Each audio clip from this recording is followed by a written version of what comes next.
कि हमेशा हमारा समाज दही का काम किया है, जिधर जिसमें डालेंगे वही जमेगा। एसपी बता देती है कि हार्ट अटैक से मौत होती है, वो कौन डॉक्टरी पढ़ ली थी, कब डॉक्टर बन गई थी एसपी? बीजेपी के साथ में तभी तक था जब वो मेरी बात कर रही थी। आज मेरी बात करना छोड़ दिया, मैंने उनको छोड़ दिया। एक तरह से होता है हाशिए पे ला देने जैसा बात होता है। वो जो भी उनके साथ भाजपा वाले ने किया है, मैं उसका समर्थन नहीं करता। बोचहा चुनाव के परिणाम आ चुके हैं और इस चुनाव में जो जीत का श्रेय लगातार अमर पासवान ने दिया या अन्य राजनीतिक नेताओं ने दिया भूमिहार समाज को। कहीं ना कहीं भूमिहार समाज ने जिस तरीके से बोचहा में राजद को समर्थन किया है, ये बड़ा ही अद्भुत बताया जा रहा है। इसलिए कि इसके पहले भूमिहार समाज राजद के नाम से कतराता था, दूर भागता था। इस बार समर्थन मिला और 82,000 प्रचंड बहुमत आई है बोचहा में राजद को। अशोक जी हैं, भूमिहार ब्राह्मण एकता मंच फाउंडेशन के राष्ट्रीय अध्यक्ष। अशोक जी, कैसे देख रहे हैं, ये तो जीत आप लोगों की हुई या राजद की हुई? नहीं, ये पॉलिटिकल अगर बोले तो जीत राजद की है, पर ये बात श्रेय पूरा का पूरा जाता है तो भूमिहार लोगों को जाता है। इस पे भूमिहार बाहुल क्षेत्र था और भूमिहार अपने को ठगे महसूस कर रहे थे, उसी का ये परिणाम है। कई लोगों का ये मानना है कि भूमिहार समाज कभी भी राजद के साथ नहीं जाएगा। नहीं, ये तो कोई बंधुआ मजदूर थोड़ी है भूमिहार किसी का, किसी राजद के साथ नहीं जाएगा। हाँ, नीति है, बदलते रहती है, राजनीति है। राजनीति के बारे में मुझे बहुत ज़्यादा बोलना अच्छा नहीं रहेगा, मुझे मेरी अपनी एक संगठन है, लेकिन जितना मैं समझता हूँ कि भूमिहार आज तक किसी का बंधुआ मजदूर नहीं बना है। और ये जरूर है कि वो जोरन देने का काम किया है। भूमिहार जितना भी दूध क्यों न रहे, बिना दही का वो नहीं जम सकता है दूध, वैसे ही बिना भूमिहार का सहमति का किसी की सरकार बनना नामुमकिन है। ये पुराना इतिहास गवाह है इसका। 1990 के आसपास के दशक को लोग याद करते हैं, कहते हैं कि लालू प्रसाद यादव ने ये किया वो किया, तो उसको कैसे भुना पाइएगा? इसलिए कि अब जो नए युवा आ रहे हैं, युवा पीढ़ी के लोग हैं, इस चीज़ से अलग हटना चाहते हैं। देखिए, वो राजनीतिक विशेषज्ञ लोग उसको भुना रहे हैं, उसको इसलिए कह रहे हैं कि 90 के दशक में लालू जी ने, वो बात सही थी, उस समय कुछ दौर कुछ अलग था। सच्चाई बात है कि लोग जंगल राज नाम रख दिए थे, लेकिन मैंने पहले भी कई बार इंटरव्यू में बोला था, जंगल का महाजंगल राज तो अभी चल रहा है। कभी उस समय कितने भूमिहारों की हत्या हुई थी, कितने लोग, आज तक तो बहुत अभी ताज़ा तरोताज़ा 2 महीना 3 महीना पहले की घटना, पप्पू देव घटना प्रकरण, हमारे मुख्यमंत्री जी बताते हैं, कहते हैं कि ना मैं किसी को फंसाते हैं ना किसी को छोड़ते हैं।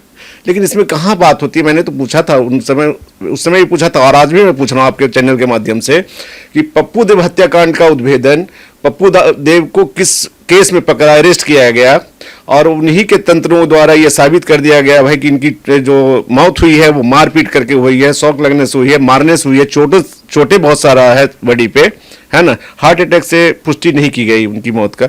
तो भाई जो जिस भी चोट से मारा, जिसने भी उनको मारा या जिस केस में उनको अरेस्ट किया गया, ये तो पारदर्शिता होनी चाहिए ना।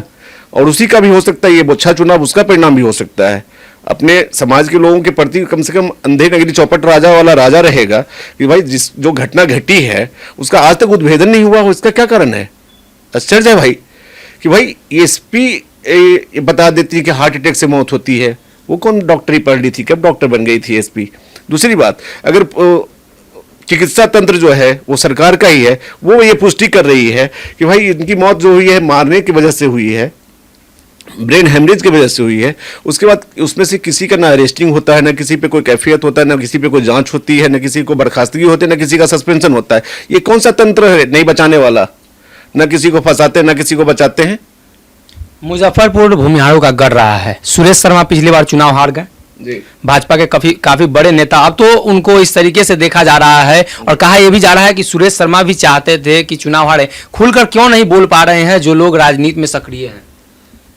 सुरेश शर्मा बेचारे व्यवसायी आदमी हैं, बुद्धिजीवी आदमी हैं, और ये उनका मलाल तो वास्तविक है कि वो उनको हराया गया है। हारे नहीं थे, वो हराया गया था।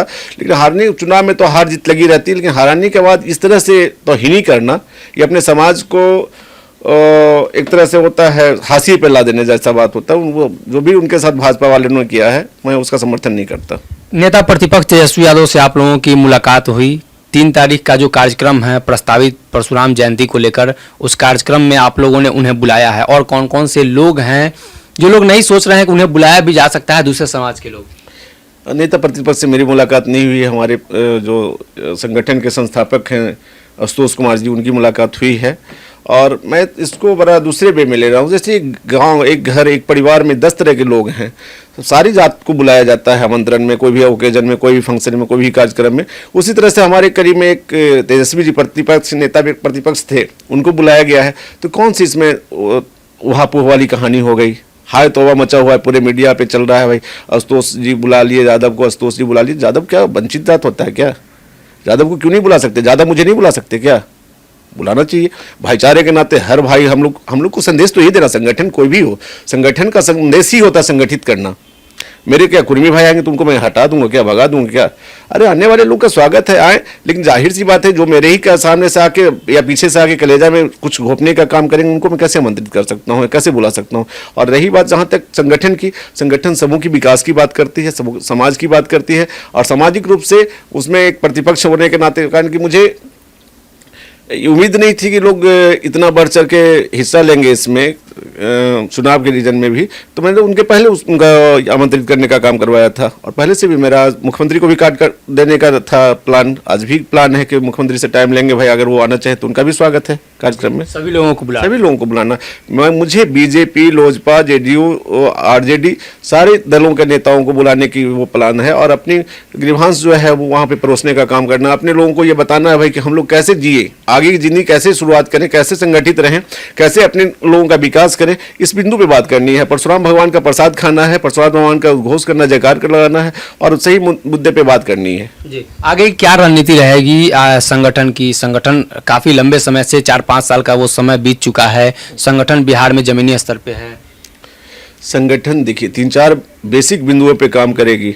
अपने समाज के वैसे वंचित छात्र छात्राएं जो पढ़ने लायक हैं, अभावान हैं, पढ़ने के काबिल हैं, और पढ़ने से अगर वो वंचित रह जाते हैं तो अपने ही समाज के संपन्न और प्रबुद्ध लोगों से मांग करके, भिक्षाटन कर करके वैसे लोगों तक पहुंचाएंगे जो वंचित लोग हैं, जो सच में पढ़ना चाहते हैं। उन लोगों को एक राजनीतिक सवाल भी रहेगा। सच्चिदानंद राय जिस तरीके से जीत कराते हैं, और उन्होंने कह दिया कि जो तमाचा दिल्ली तक लगा है उसकी गूंज अब बिहार में काफी दिनों तक सुनाई देगी। आप लोग भी सहभागी बनेंगे क्या उस तमाचे में? आने वाले चुनाव को लेकर 24-25 सामाजिक संगठन है, लेकिन कहीं ना कहीं राजनीतिक रूप से समाज को आगे बढ़ाना तो जिम्मेदारी सामाजिक संगठन की ही होती है। देखिए, सामाजिक संगठन जरूर परिचय दिया है, आज ही एक परिचय दे चुका है। उस दिन भी वो सच्चिदानंद राय साहब का भी जो इलेक्शन है वो भी सामाजिक संगठन का ही परिचय है, और आने वाले अगला चुनाव जो है उसमें बहुत कुछ बदलाव दिखेगा। और मैंने आपको पहले भी बताया ना कि हमेशा हमारा समाज दही का काम किया है, जिधर जिसमें डालेंगे वही जमेगा। जो मेरा हित का बात करेगा, जो मेरे उत्थान की बात करेगा, जो मेरे समाज का विकास का बात करेगा, उसके साथ मेरा संगठन रहेगा, चाहे वो किन्हीं का पार्टी हो। और मैं जुड़ा हूँ माननीय आशुतोष जी के साथ में, राष्ट्रीय जनजन पार्टी मेरे साथ ये संस्थापक है हमारी पार्टी। तो इसका मतलब ये नहीं कि मैं राष्ट्रीय जनजन पार्टी मेरा विरोध करे उसके मैं समर्थन में आ जाऊँ। मैं भाई का भी नहीं हूँ। अपने विकास के नाम पे मैं स्पष्ट बता देता हूं कि आशुतोष जी का साथ मैं तभी तक हूं जब आशुतोष जी मेरे बात करेंगे। वैसे ही बीजेपी के साथ मैं तभी तक था जब वो मेरी बात कर रही थी। आज मेरी बात करना छोड़ दिया, मैंने उनको छोड़ दिया। और आरजेडी के साथ मैं आशुतोष जी ने हाथ बढ़ाया है, मैं उनका इसलिए समर्थन करता हूं कि मेरे समाज के लोगों के लिए वो बात करना, खुल के बोलना शुरू कर दिया उन्होंने। खुल के ये वो उन्होंने ग्रीवांस रखा कि नहीं उनका साथ करना है। मुझे डर किस बात का था? 90 के दशक में जो लोग याद करा रहे हैं मुझे आज तक, 90 के दशक में उन्हीं से डर था जिनको मैंने अपना लिया, जिन्होंने मुझे अपना लिया। फिर डर किस बात की? बात करें सच्चिदानंद राय और महाचंद्र सिंह को चार्टर प्लेन से दिल्ली बुलाया गया था, लेकिन उसके बाद महाचंद्र सिंह हाशिए पर चल रहे हैं। सच्चिदानंद राय ने तो अपनी ताकत दिखाई है। देखिए, यही बात मैंने आपको पहले भी बताया था शशि जी कि वो बीजेपी वालों को ये एहसास हो गया कि भूमिहार को रखें तो भी भला, ना रखें तो भी भला, वो मेरे साथ ही रहेंगे, मेरे अलावा उनके पास कोई विकल्प नहीं था। इससे एक बहुत जीता जागता उदाहरण है हमारे माननीय नेता महाचंद्र प्रसाद सिंह। वो हमारे समाज से आते हैं। उनको जब लोकसभा इलेक्शन में बहुत सही आपने कहा, चार्टर्ड विमान से उनको बुलाया गया दिल्ली। उसके बाद वहाँ बहुत वो ख्वाबी पुलाव दिखाया गया, मैंने आपको ये बना दूंगा, आपको ऐसे कर दूंगा, आपको वैसे कर दूंगा। 22 जगहों पे पूरे बिहार राज्य में उनको हेलीकॉप्टर से घुमाया गया है ना, अति विशिष्ट वो प्रचारक के रूप में कि भाई बढ़िया प्रचार करेंगे। और सही में दिन रात एक करके हमारे नेता महाचंद्र बाबू बेचारे हर जगह वो सही समय पे पहुंच के सही काम किया। उनको जीत दिलाने में बहुत सारा, मैं उनके साथ कई जगहों पे गया था, विक्रम बेटा पाली वाले क्षेत्र में। लेकिन आज उनकी स्थिति क्या है? बस वही लॉलीपॉप दिखाने वाली कहानी। उनके साथ भी महाघोर मतलब एक तरह से कहिए बीजेपी वालों ने अपराध करने का काम किया है, उनके साथ चीट करने का काम किया। आज तक हमारे नेता को कहाँ क्या तवज्जो दिया जा रहा है? वो तो बस संतावना पर संतावना। भी हाल में ही यूपी में चुनाव हुआ, बेचारे दिन रात एक करके इस उम्र में भी लगे रहे। और सच बात है, वो काम करने वाले नेता में से जाने जाते हैं। और वो उनके लिए कोई जात मायने नहीं रखा था, उनके लिए जमात मायने रखाता है। और जमात के लिए काम करने वाले नेताओं के साथ में अगर बीजेपी इस तरह से चीट कर सकता है, धोखा दे सकती है, तो बाकी लोगों के लिए उनका क्या उम्मीद रखा जा सकता है? मैं तो यही चाहूँगा कि इसी तरह से परिवर्तन आगे भी बनी रहेगी। हम लोगों का संगठन बस जरूर ये चाहेगा आगे मेरे लिए वो काम करे, मैं उसके लिए काम करूंगा। अगर वो मेरे लिए काम नहीं करता तो मेरा उसके लिए दरवाजा बंद रहेगा। आशुतोष जी को लेकर लगातार संगठन और भूमिहार ब्राह्मण एकता मंच, उसके बाद राष्ट्रीय जनजन पार्टी, अशोक जी अब राष्ट्रीय अध्यक्ष हैं, लगातार सामाजिक मुद्दों को लेकर बातचीत हो रही है। 3 तारीख को कार्यक्रम है, जिस कार्यक्रम को लेकर लगातार लोगों से मिलना है, लोगों को बुलाया जा रहा है। उसके बाद कार्यक्रम की आगे की रूपरेखा और किस तरीके से समाज और संगठन राजनीतिक रूप में सहभागी होगा, तमाम मुद्दों पर हमने चर्चा की है। फिलहाल के लिए इस खबर में इतना है। अगर ये वीडियो पसंद आई और वह बिहार के राजनीति और बिहारियत से सरोकार रखेनी तो सब्सक्राइब बटन दबा के चैनल के सब्सक्राइब कर ली। ओजे एगो घंटी बा, ओकरा बटन दबा देला से कुल सटीक और मारक खबर रुआ मुफ्त में मिल जाई।